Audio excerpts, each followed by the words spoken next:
आज आपने पहली बार मतलब आई मीन मेरी और आपकी पहली बार थिंकिंग सेम टू सेम।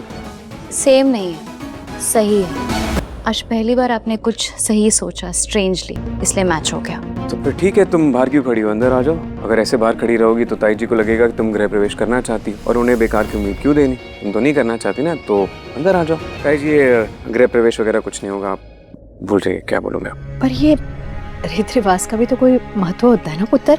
ताई जी मैं मानता हूँ कि रीति रिवाज का बहुत महत्व होता है, लेकिन उनके लिए होता है ना जो इन चीज़ों को माने। यहाँ पे कुछ लोग शादी नहीं मानते हैं, तो रीति रिवाज तो बहुत दूर की बात है।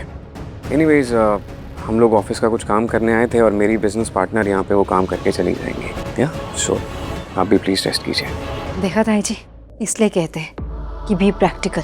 ख्यालों में जिएंगी तो ऐसे ही दिल दुखेगा। खामखा मूड खराब हो गया ना आपका। संजू, तुम इतनी जल्दी कैसे आ गए? मतलब तुम तो कह रहे थे ना ऑफिस में काम है, तो काम खत्म हो गया? परिणीति के आने वाले एपिसोड में एक अलग ही ट्विस्ट देखने को मिलेगा। यहाँ पर भाई राजीव आ जाता है परी को बचाने के लिए। अब परी को कुछ गुंडे घेर लेते हैं, यहाँ पर बदतमीजी करने लगते हैं उसके साथ, और राजीव आके उसको बचा लेगा। अब यहाँ परी दोबारा से राजीव के प्यार में पागल हो जाती, मतलब देखती है कि किस तरीके से राजीव ने उसको बचाया है। यहाँ इसी बात को लेकर राजीव भाई परी को अपने घर लेके आ जाता है। अब जैसे ही घर लेके आता है, नीति के होश उड़ जाते हैं, क्योंकि नीति को तो भाई ऐसी उम्मीद ही नहीं थी कि पार्वती दोबारा से राजीव के साथ वो भी उसके घर आएगी। और यहाँ पर सारे लोग देख के भाई बहुत शॉक्ड हो गए हैं, स्पेशली ताई जी तो गृह प्रवेश वगैरह की तैयारी भी शुरू कर देती हैं और भाई कहती हैं कि चलो जल्दी से थाल वाल लेकर आओ और हम गृह प्रवेश करेंगे। लेकिन यहाँ पर राजीव मना कर देता है और कहता है कि ये तो जबरदस्ती वाली शादी समझ रही है ना, और ये तो मुझे अपना पति समझती भी नहीं है, तो गृह प्रवेश वगैरह की जरूरत नहीं है ताई जी। और इसी बात के बाद पार्वती जो है वैसी एंट्री कर लेती है। और यहाँ हम देखेंगे कि नीति बहुत खुश हो रही है इस बात को लेकर कि चलो अच्छा है गृह प्रवेश नहीं हुआ।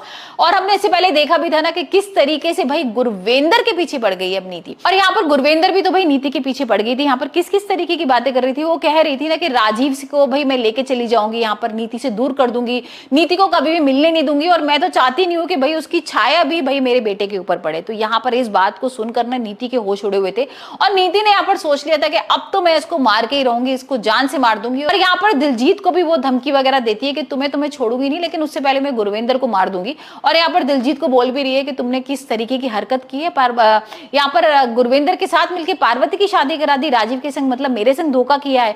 तो यहाँ भाई दिलजीत को तो वो छोड़ने वाली नहीं है, लेकिन उससे पहले वो केमिकल वगैरह एक ऐसा मंगा लेगी गुरविंदर के लिए कि जिसके बाद वो जो पानी की टंकी होती है ना बाथरूम की, उसमें जैसी शावर में वो जाएगी और वो जल जाएगी। मतलब इस तरीके की उसने हरकत करने की कोशिश की है।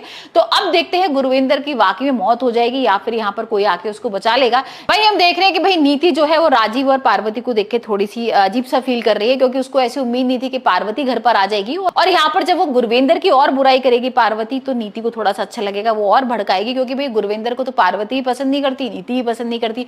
गुरविंदर के लिए तो वो कह ही रही है कि भाई राजीव तुम्हारी मम्मी को बिल्कुल नहीं पसंद करती हूँ, जबरदस्ती उन्होंने शादी कराई है, उनकी वजह से ये सारी चीजें हुई हैं। और यहाँ पर भाई राजीव और परी के बीच में बहस भी हो जाती है।